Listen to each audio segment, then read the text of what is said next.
Сәлеметсіздер ме, құрметті 10-шы сынып оқушылары. Өзін-өз тану сабағына қош келдіңіздер. Осындай жайма шуақ күні сіздермен қайта қауышып отырғаныма қуаныштымын. Бүгінгі сабағымыздың тақырыбы адамның жан сұлулығы деп аталады. Сабақ барысында төмендегідей сұрақтарға жауап іздейтін боламыз. Адамға жан сұлулығы не үшін керек? Адамды тек сыртқы келбетіне байланысты сұлу деп айта аламыз ба? Неге? Адам сұлулығын қандай құндылықтарынан байқауға болады? Енді сіздерді бүгінгі сабақтың дәйек сөзімен танысуға шақырамын. Адамдық ақылда, сұлулық жүректе, халық даналығы. Сұлулық жүректе деген ойды қалай түсінесіздер? Жан сұлулығы үлкен байлық. Адамның ішкі сұлулығы, адамның жүрегі, жүрек жылуы, махаббат, ар-ұят, қайырымдылық, адамгершілік осы жүректен туындайды. Сұлулық бізді қуантып, әсерге бөлейді. Сұлу болғың келсе, әдемі нәрселерге талпын. Айналаңды әдемі заттармен толтыруға болады. Мұражайларға баруға болады. Өнер туындыларының тылсым сырына үңілуге болады. Ұшы-қиыры жоқ әдемілікті іздеп, табиғат аясына шығуға болады. Бірақ ең алдымен өз жүрегіңнің, жаныңның сұлулығын жасау қажет, іздеу қажет. Егер ішкі жан дүниеңде мейірімділіктің, махаббаттың сұлулығы болмаса, онда сұлулық уақыт өте келе көмескілене түседі. Енді, құрметті оқушылар, сіздерді келесі мәтінмен танысуға шақырамын. Бірден бір сұлулық. Бір бала ұйқы алдында қиялға шомыпты. Мен жақында ер жетемін, сонда мен адамдарға не істей аламын деп ойланыпты. Жер бетіндегі барлық адамдарға ешкімде болмаған, болмайтын да ең керемет сыйлық сыйлайын деп армандапты. Сөйтіп, адамдарға қандай сұлулық сыйлаймын деп таңдай бастайды. Таңғажайып сарай салайын.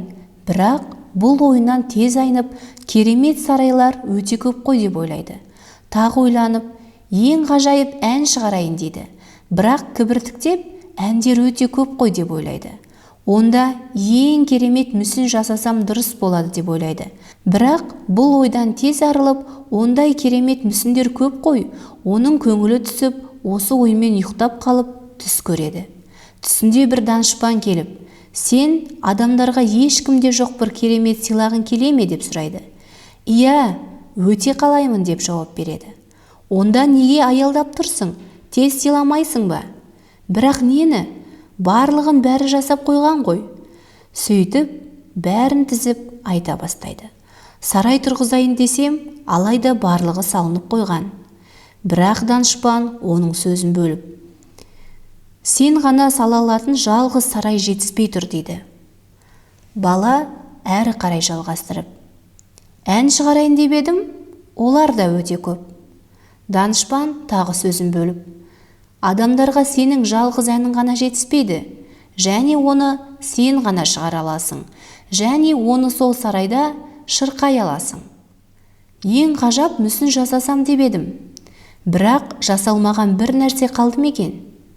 Иә, тек жалғыз бір ғана мүсін жасалмаған. Ол адамдарға өте керек, және оны сен ғана жасай аласың. Онымен өзіңнің сарайыңды безендіре аласың. Бала таң қалып, барлығы да жасалып қойған ғой. Иә, бірақ барлық әлемнің сұлулығына тек бір ғана керемет жетіспейді.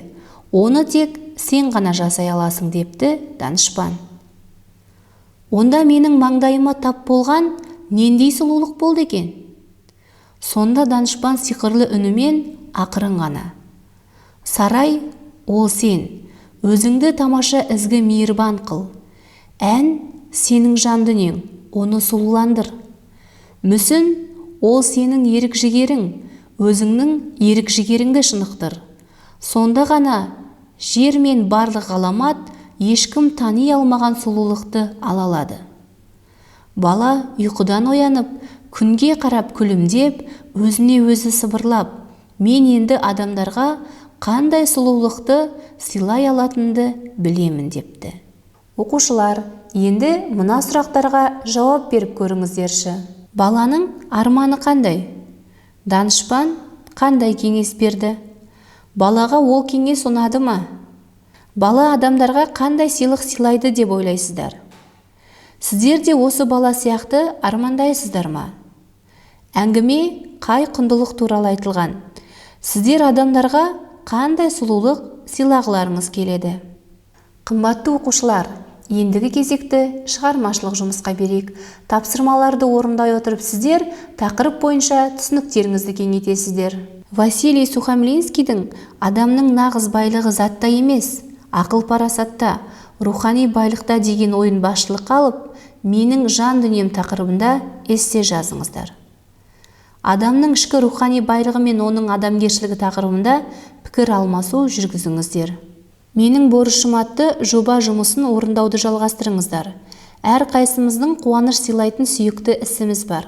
Осы қуаныштарыңызбен айналадағы адамдармен бөлісіңіздер. Ол үшін «Қуанышыммен бөлісемін» атты акциясын өткізіңіздер.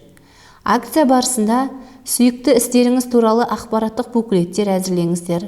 Шағын концерт ұйымдастырыңыздар, спорт ойындарын өткізіңіздер. Кішкентай балаларға, қарт адамдарға кітап, газет, журнал оқу сағаттарын өткізіңіздер. Кіші сынып оқушыларына үй тапсырмасын орындауға көмектесіңіздер. Өз қолдарыңызбен жасаған сыйлықтар таратыңыздар.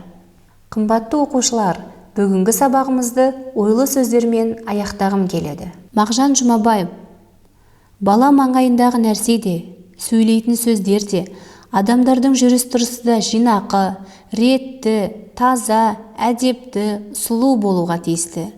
Сұлу дене, сұлу қозғалысты көріп өскен бала да сұлу болады. Адам сұлулықты сүйсе, тазалықты сүйеді деген. Сондықтан да адамның ішкі жан дүниесінің рухани байлығы адамға өз әрекеті мен ниеті үшін жауаптылығын сезіндіріп, өзіне өзі ұждан тұрғысынан баға бере білуіне әсер етеді.